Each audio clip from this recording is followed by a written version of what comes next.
Yo, Yeah. what's good? What's up, man? How are you? Man, I'm chilling, man. How you doing? Doing good. Doing real good, man. Nice to hear your voice and nice to be back on. What do you got? Yeah, man.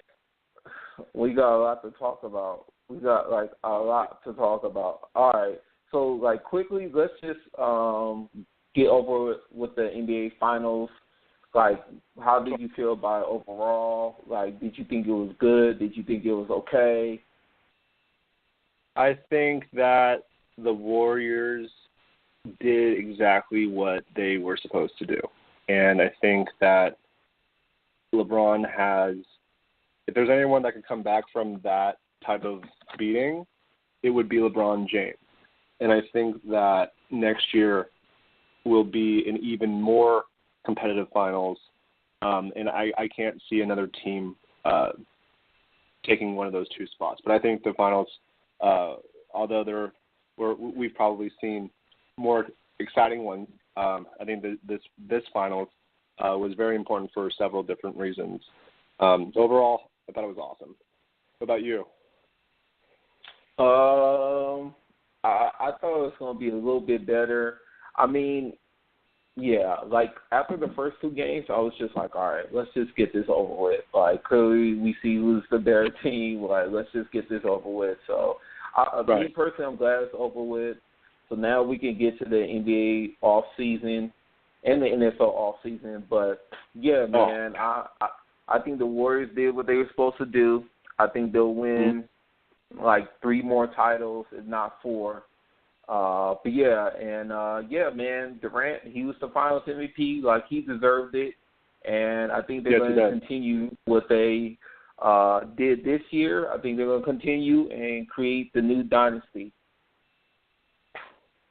I agree with all of that for sure. Yeah, Kevin Durant.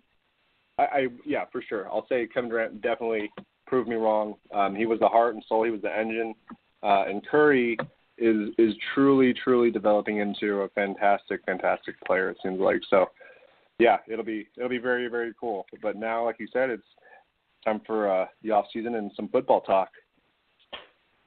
Okay, so let's get straight to it because this weekend been real busy. So the Celtics, they made the trade. They swapped the 1 for the 3. I know. So wow. the Sixers are going to get Fultz. Okay, so how do you feel about the Sixers getting Fultz, and who do you think the Celtics would take with the 3rd pick? Okay, I think right after I heard about the switch, I didn't really know who Markelle Fultz was. I knew he was an amazing college player at Washington. So I went on YouTube and I watched some of his film.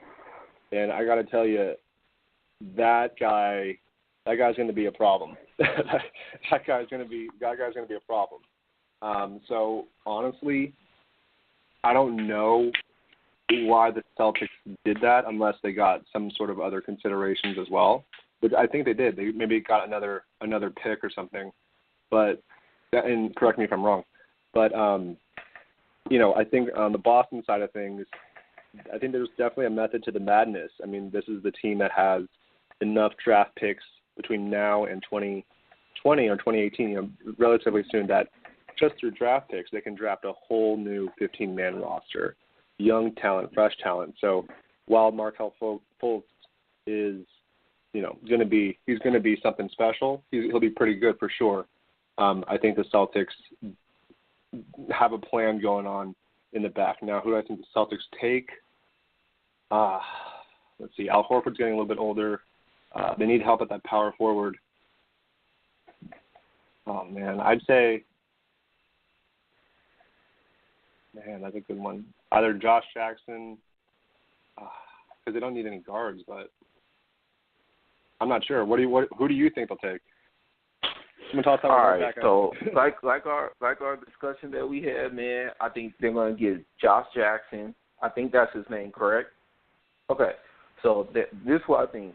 They're going to get him, and they're going to trade him and at least 2 first-round picks to Chicago to get Jimmy Butler. Oh, jeez. That would be crazy. Yeah, That's what I think. That's what I think. And then they're gonna get either Gordon Hayward or Griffin. I think Hayward's more likely than Griffin. So in my mind, I think it's gonna be Isaiah Thomas, Butler at the 2, Hayward as the 3. Horford is what, the 5? Yes, sir. So who's the 4? The 4 would be like Amir Johnson, I think, or Jerebko. Okay, then yeah, like Amir Johnson then. Yeah, I think if that's the starting 5, that's a pretty solid team. Gordon Hayward played for Brad Stevens in college. I know at Butler. Al Horford's still got a few years left. Isaiah Thomas is, the people's champion. The guy's, 5 foot nothing, and he's putting up, 30 points a game. So I think that would be crazy firepower, crazy strength. Josh Jackson. Let's see if he can make that happen. That'd be pretty cool. Yeah, so that's what I think is going to happen. That's my guess. I don't know. I just feel like the Celtics have to do something. Like, you just can't keep having these picks and keep taking these guys who are not turned to superstars. So you got to get something for it. So that's what I think. I think they're going to get Butler, and yeah, I think they're going to sign Hayward. That's what's going to be my guess on that. But yeah, as far as the Sixers getting Fultz, yeah, hopefully it works out for them. Hopefully all 3 of those guys can be healthy for the next decade or so. And, yeah, let's just see where it goes from there, because I don't know how good they could possibly be, because they're all really young. So it's not like they're going to win a bunch of games yet. But, the future could be bright if all these guys are healthy. So that's pretty much my take on that. I agree, and I think in theory, the difference between, or the interesting thing between these super teams and this new era of team management is the Warriors were able to get the best starting 5 on paper immediately. That being said, the Celtics and the 76ers are making a model where they're going to be, fueled with these draft picks to build a dynasty. And that remains to be seen, of course. But I think if Ben Simmons comes back and he's everything that people said he was, if Fultz comes in and he's amazing, if Joel Embiid is he'll be amazing again. They have Dario Saric, they have Rickard Holmes.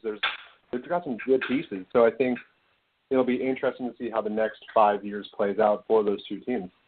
And maybe they, become the top 2 teams in the East, and maybe in a few years we're talking about, Celtics versus Sixers. Yeah, that's very possible. And it would be good for the league because they do have historic battles in the past. Yeah. No, absolutely.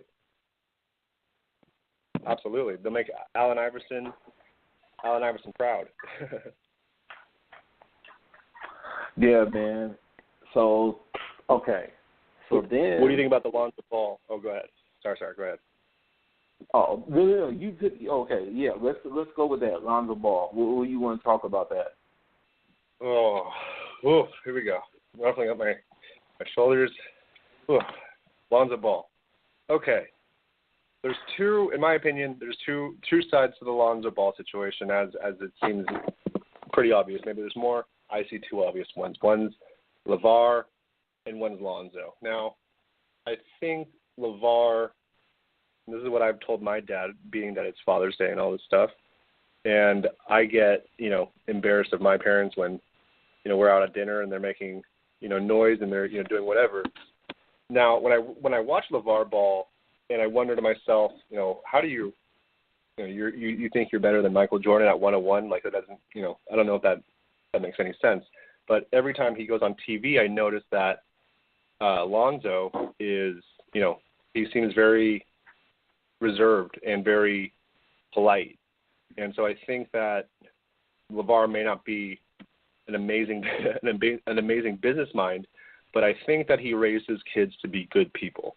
And I think that in terms of character and kind of morals and ethics, I think that LeVar being that support system is fine. And going back to my parents, after I watched Lonzo's reaction to his dad going on ESPN and doing all that stuff, makes what my parents do a little bit less in terms of embarrassment. Now, Lonzo, the basketball player himself, I think he's a dangerous offensive weapon. I think he's as fast as John Wall.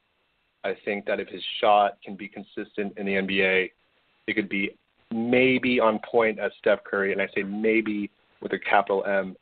But I think he's got elite speed, and you can't teach that. And he has elite court vision, and I think he's going to pass the ball willingly and make guys like D'Lo and Jordan Clarkson play up to his speed and become a better basketball team. Man, I'm team Ball, man. I don't got no problems with the father. I don't got no problems with the family. I want him to be a Laker. I feel like he's going to change the organization in terms of changing from a losing culture to a winning culture. It's not going to happen overnight, but it will work out. So yeah, they need to get the job done. Draft Ball and let him develop with the other younger guys and get them up to speed so we can get the season started, man. I'm just ready for Ball to come, man. I just think he's going to be a really good player, and he's going to be the point guard that we need. Like, D'Lo is not a point guard. Like, he can be it too. But, yeah, like D'Lo, we need to get D'Lo. Not D'Lo. Oh, my God. We need to get Lonzo Ball. Yeah, no, I agree, man. I agree. I think Lonzo coming in I think Lonzo at the end of his rookie season will have a better rookie season than D'Lo did. Yeah, I agree. Yo, Native. What's good? Yo, we got another caller, man. Native, man. What's good? What's up? What's happening, man? Happy to be here. Man, we talking about Lonzo, man. We want him to be a Laker, man. What about you? Yeah. I mean, I'd like to see him be a Laker as well. You know, obviously, the kid has obviously phenomenal potential. The question is, will it translate to the pros? I think it will, but, only time will tell. But I think if he's going to succeed anywhere, it will be with the Lakers. So I think we should try to go ahead and select him with that second pick. Do you think the dad, or do you think LeVar provides a distraction down the line, or do you think that it'll be okay? I think it's like an initial distraction, but I think over time, it will become less of one. So I think if it's almost like you have to weather the storm initially. But again, it's the Lakers, it's Los Angeles, obviously the huge storied franchise that it is. I think once that he gets settled in, starts playing well, I think LeVar will kind of fall back a little bit, and I think that everything will be fine from there forward. That's he's definitely pulled back the reins on these workouts. He's respected Magic's wishes to he wasn't there on the first one. I know he was there on the second one, and I haven't really heard that much from LeVar in the last couple of weeks. So I think you're right. Yeah, definitely. What do you think about that, Amos? Man, I'm probably one of the very few that's like more so pro LeVar than anti LeVar. Like, yeah, he talks a lot. He talks too much. Yes, he has made some comments that he shouldn't make. But overall, what I'm trying to defend basically is that he's a good parent. Like, he loves his son. I agree. Like, he's raised him well. Like, he's doing what he feels is the right thing in his eyes to get them to where they want to be, which is in the NBA. I think he's going to accomplish that. If Lonzo does what he's supposed to do, he's going to get the last laugh. So I don't think that he's going to be that much of a distraction. Like, yeah, he might make some comments here and there they shouldn't make, but overall, I think everything else will take care of itself. Like, I really do. Like, I don't think it's going to be that big of a deal. I just want him to be a Laker so we can already get him in the summer league, get him get him ready to go, man. Like, because he's got some players that he needs to lead. He needs to lead this team, man, get them better. So I'm just excited about the fact that, like, I really feel that he's going to get drafted, and we're going to be able to create showtime in this modern era. Yeah, that's a great point. What's up. I mean, yeah, absolutely. I mean, because let's face it. I mean, this is a new era, especially for the Lakers. I mean, you know, the past few seasons haven't been ideal, but, you know, Kobe was the last remnant of the past, and obviously he's gone now. So it is time to rebuild. It's time to, you know, go in the right direction. And I think Ball will be the right direction, you know, in addition to the young guys that we already have. I hope he can lead them. I don't know if he can. I mean, we'll find out, of course, if we select him. But I think that, I mean, obviously he's the right player to select, and I think that's what we have to try to find out, you know. Do you think in terms of value, in terms of short-term and long-term value, is it worth drafting Lonzo Ball, or is it worth trying to get Paul George? Man, I mean, if it's one or the other, I honestly would say get Paul George, because I'm one of those guys who believes in, you know, going with the proven commodity, and Paul George is proven. Like, he's a superstar. So I would rather get Paul George, but I think the best case scenario would obviously try to be to get both of them. But yeah, I would go with Paul George. Interesting. What do you think? Okay, so the question was exactly? In terms of short-term and long-term improvement, who would you take, Lonzo or Paul George? Okay, so this is my overall thing right now. Okay, I'm at the point where my quote is let the chips fall where they may. So I want to draft Lonzo. I don't want to do any type of trading to get Paul George, because all it reminds me of, even though obviously he's a better player, especially at this point in time, but it just reminds me of when Carmelo forced his way to go to the Knicks. They gave away all those good players that ended up going to the Nuggets, and they ended up going to the playoffs, and the Knicks, the Knicks, they haven't been title contenders for a long time, but they just been terrible. They just been god awful terrible. So that's what it reminds me of. That's why I don't want to trade nobody. I want to just get Lonzo. Paul can just come next summer, and if we have to do some other moving, then we can do that. Because I mean, like, D'Angelo, he's not going to want to sit on the bench. I know there's people in the RGR group. I don't know if you're on Facebook, Pat, but like in the RGR group, there's some people that's against the whole Lonzo Ball coming to the Lakers because they want D'Lo to stay as a point guard. And it's like, dude, right. Like, he's not a good point guard. Like, no, like, he can be the shooting guard. But when Paul George comes, he's going to end up being the 2. Ingram's going to end up being 3. So Russell's not going to be happy. So we can just trade him and get some assets. We need to start moving. I really don't like even saying this because I hate the Celtics. But we need to kind of like move kind of how the Celtics are moving and finesse some moves, get some of these picks like the Celtics are getting. Like, if they can get these picks and make people be this desperate, the Lakers should be able to find a way to do it. I think that's a great point, right? If this is the new direction for the NBA to get these picks, to stash them, trade some, and really just pick your opportunities, I mean, the Lakers should, take a note or two. I'm with you. Yeah, I don't even like the Celtics like that. I mean, I respect them a lot because they're doing what the Lakers should have done when Paul Gasol was falling apart. And for the record, Native, man, he was on the we gotta get rid of Paul Gasol so we can flip it and make it like better. And they waited too long, so he was already on that wave. So the Celtics did what the Lakers should have been doing. Yeah. Yeah, like as soon as the whole Chris Paul thing fell through, I just felt like that's when Powell had to go. I mean, they had to find a way to get rid of him because mentally, it took a toll on him, I think. And that's when he should have been moved. But, I mean, again, like the Celtics, they got really lucky, like with Isaiah Thomas. kind of panning out. I mean, he was already a really good player before they got him, but he took it to the next level with that franchise. So, I mean, obviously there's a lot of luck involved.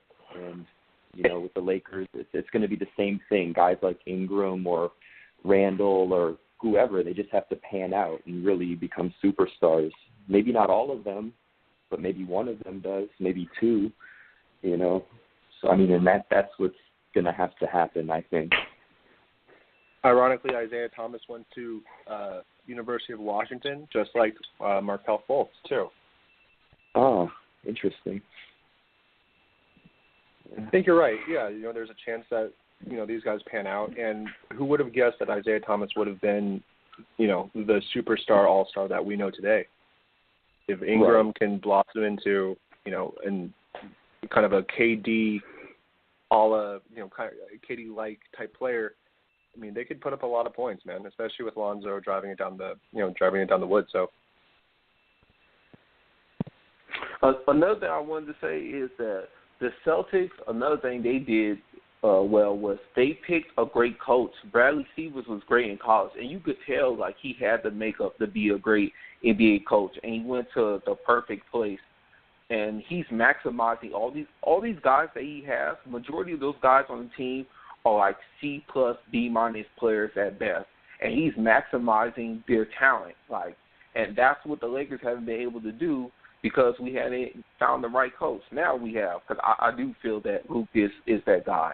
But yeah, it's just gonna take some time, man. Like, it's just gonna take some time, and Laker fans just got to be patient. And you know, at the end of the day, the Warriors are running the NBA, so it's like there's no point in trying to rush it. That's why I feel like if Paul George could come next year instead and we don't have to do no trading, I'd rather take that. Like, let's just, you know, try to improve, like, our young guys. That way when he comes, like, we can really, like, gel together. Like, I'm hoping that we can get up to, like, 35 wins this season and then we get up to 45 when he comes, or even higher. But I'm just trying to, like, be realistic, so to speak.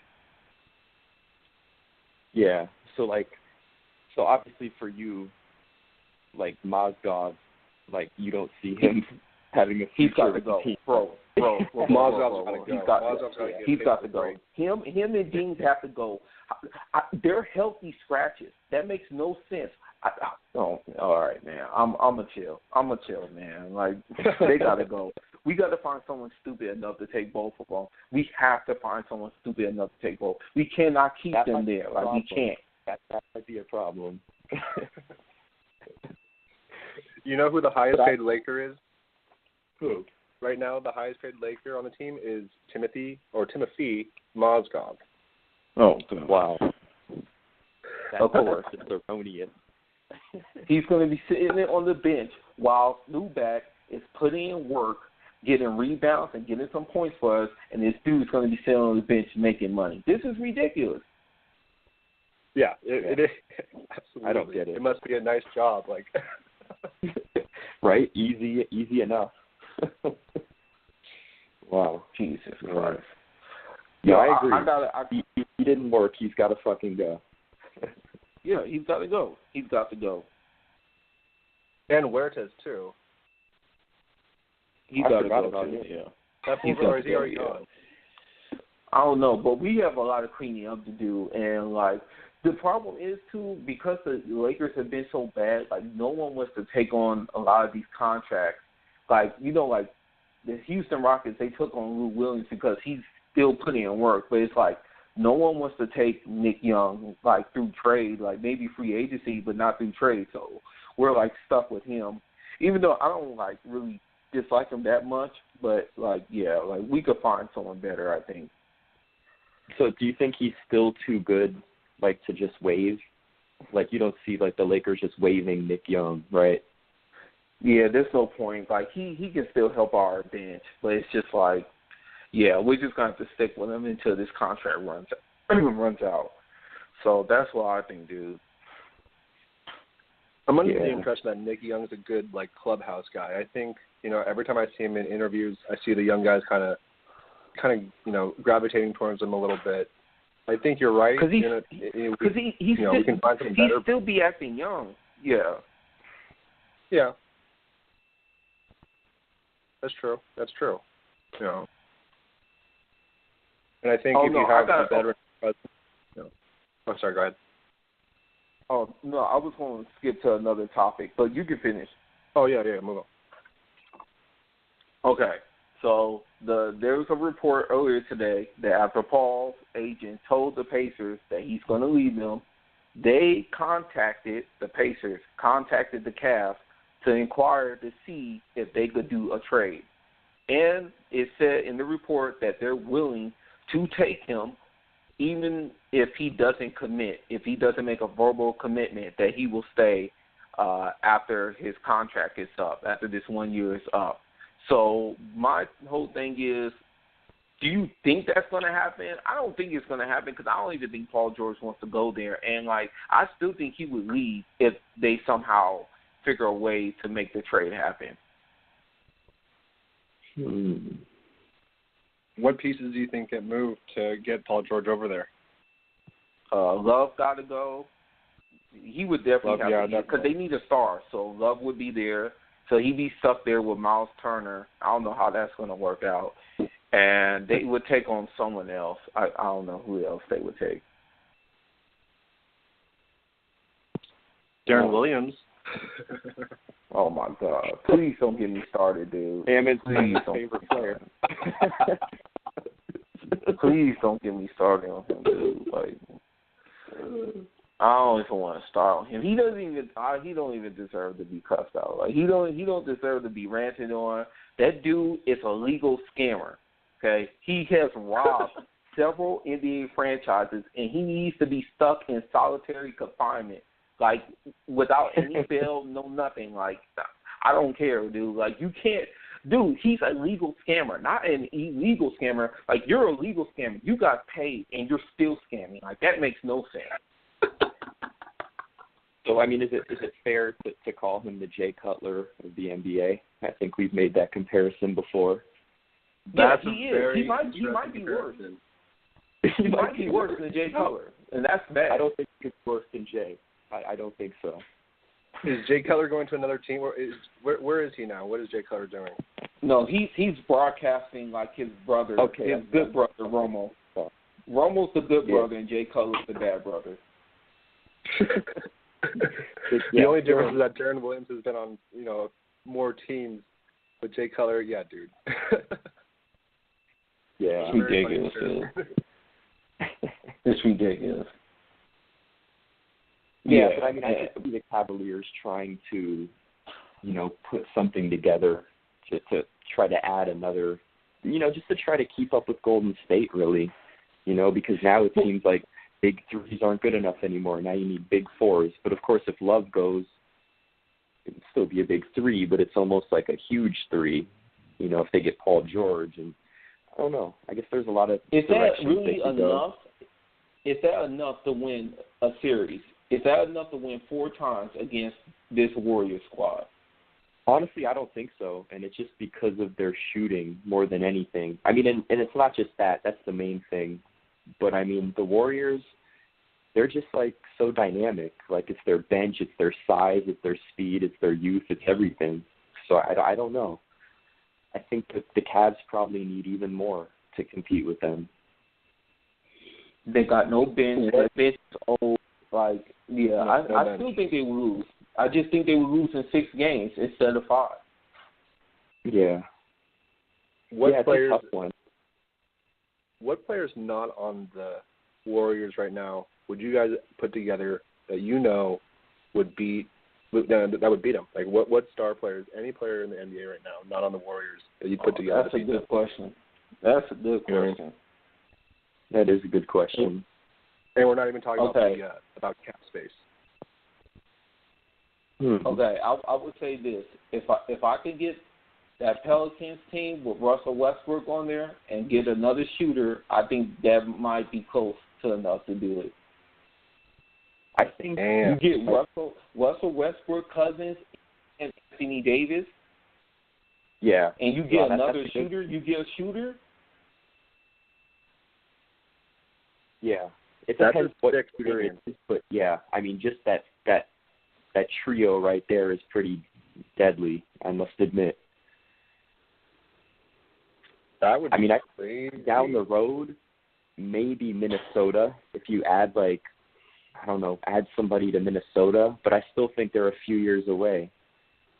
You know, I mean, they're still very, very young, but I mean, I feel like that's going to be the team that's, you know, going to be there maybe when the Warriors are kind of wrapping things up, you know. Yeah, Timberwolves, or maybe even the Bucks. Jabari Parker comes back next year. Yeah. Giannis is an animal. Definitely. Oh, it's going to be crazy. Yeah, next season will be exciting. Yeah, man.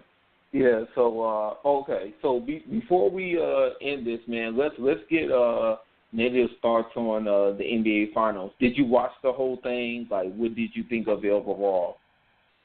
Yeah, man. I mean, I didn't watch like every game. You know, I pretty much kept up with it. You know, sometimes I didn't even see the highlights for a couple games, but I mean, I was just disappointed, man. You know, I mean, obviously you got to give credit to the two teams and obviously to the Warriors for winning, but I just remember like a different NBA, like growing up. Like it's always seemed more exciting and like more close and even, and this just seemed like, as great as LeBron is, that the Cavs just didn't really have a chance, and that kind of disappointed me.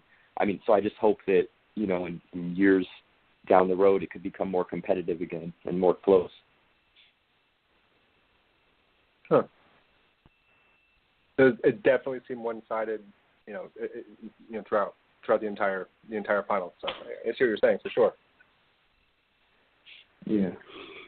Yeah, it's gonna be like this for the next couple of years because the Warriors not going nowhere. They're not going nowhere. They're gonna win next year. I really believe that. Like, unless some injury happens, they're gonna win next year. They're gonna win they'll probably be the first team to win 4 in a row. I think that's probably gonna happen. I mean, that's fair to say because again, they're all still very young. I think their big four, all of them are still in their 20s. So I mean, that's a scary thought, you know. Right, yeah, and there's no other team defending. Yeah. And Durant's going to take a pay cut. I mean, it's probably not going to be the biggest, but it's going to be good enough to where, like, you can still fit him, Curry, and you just have to convince Clay, like, hey, like, you're the third man, but you're still really important to this team. So just resign. Right. And, yeah, they'd be good to go. Yeah, man, it's going to be scary to play Oh, go ahead. I was just going to say, I hope that, you know, we could find some teams that will, you know, assemble themselves to compete. Do you see? I was going to say, can I squeeze one more in there, or do we have time or no? No, you can squeeze one more. I was going to say one more thing too, but it's about football. Go ahead. You go first. Go ahead. Oh no, I just wanted to say that we do have a Dolphins fan in here, and I know you've been talking about the Jets, so y'all equally hate. You're a Dolphins fan? Yes, sir. Well, first off, no one's perfect. Number one. Number two, that's the extent of my. Because I'm a Jets fan, I recognize that there's not much for me to even talk about in regard to the Jets. So we have a common enemy. I think we both know who that is. I think the Dolphins are going to have a field day next year when they play the Jets. Yeah, I hope so. But again, I don't have much faith in my own quarterback. So, and Ammons knows this. Yeah, he on the Tannehill ship, man. Yeah, that's what it is. But I feel like he should be doing a lot more than he is. He's got the arm. He's got all the intangibles. Yeah, he does. It's just his head. I think it's his head. Like, he's just a guy that doesn't inspire faith. I don't believe in him. I did believe in him for a point in time, but those days are long gone. You know, there's others that gave up on him before myself, like Sean Thomas. Sorry to call him out, but I mean, he would agree. So, I mean, I'm just ready to move on to the next era, you know, the next Dolphins quarterback in the future. I hope we can find him soon. Well, you can take Geno Smith if you want him. Oh, no, I'm good on that. You're good. All right, for sure. Yeah. Don't even know. Oh, Hilarious. I was going to say, do you guys think the Warriors are going to become the Death Star in a year or two, and they're going to be the kind of the bad, wear the bad hat whenever we see them, and we hope that they end up losing, or do you see them as a, kind of a team that everyone kind of gets behind and roots for? I got a different outlook, so I don't know. Maybe Native want to go first. Okay. Well, mine is, to be quite honest, man, I've already kind of seen them as like a team that I've rooted against, and it's just been this year since KD came, and it's like I don't even dislike KD. I just dislike the Warriors with KD, so that's already happened for me. So I mean, I just don't see them becoming like the '90s Bulls, like the beloved, America's team. Like I just don't see that with them. It just feels different. I don't know. Huh. Nice. What about you, Emmett? Okay, so this is my outlook. I think they were, like, the media was trying to paint them as the bad guys, but it's not even possible because Curry's a nice guy, Durant's a nice guy, Clay doesn't care, and he's the only one. Draymond's the only one that, besides Sasa Pachulia, I can't stand him. Yeah. But anyways, they're the only two. Like, other than that, like, the main three guys are actually likable. So it's like, I think that they're just going to get more bandwagoning fans, just like any other great franchise has. I just think they're going to be the quote-unquote new dynasty, most likely, and they'll get more people to love them than hate them. Like, yeah, you're going to always have people who hate Durant for joining a team that he lost to, and then on top of that, they were already a championship team prior to that. So, but right. I think it's just going to be more love than hate. Like, it's just not the same. It's not the same as the LeBron thing. Like, it's just not the same. Like, Durant, his personality is so much of a nice guy. Like, I just think it's going to be too hard for a majority of people to be – oh, continue? Oh, no, I was just going to say, so you feel like he's still like the nice guy that he was a few years ago? Because it seems like he's changed a little bit. And I don't know if that was just moving teams, but it seems like he's like not as nice as he used to be. Maybe I'm tripping.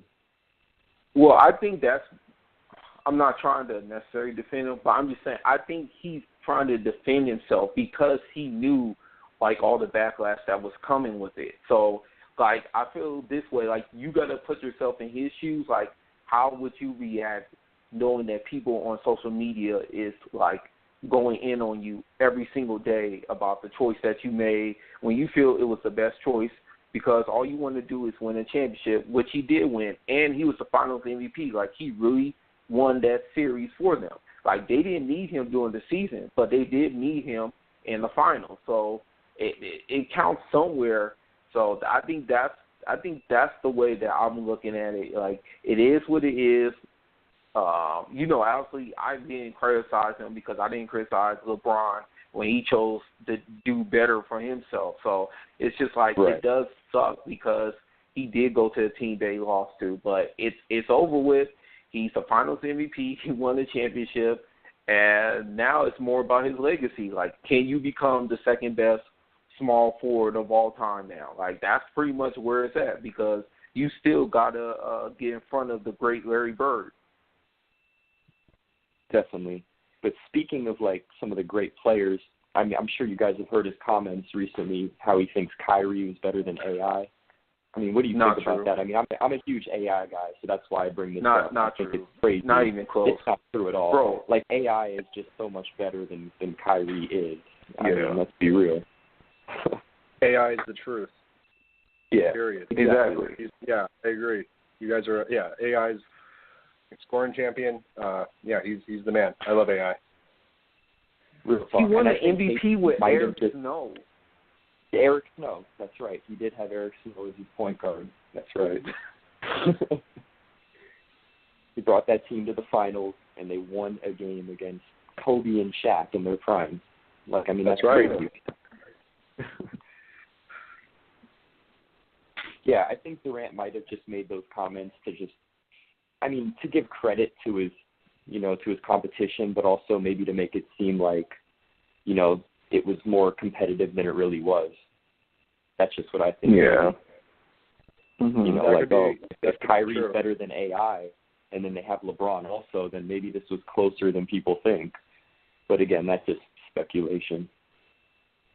Do you guys think the Warriors still win if they don't have Durant? Ooh, No. I don't. No. LeBron abused him. Yeah.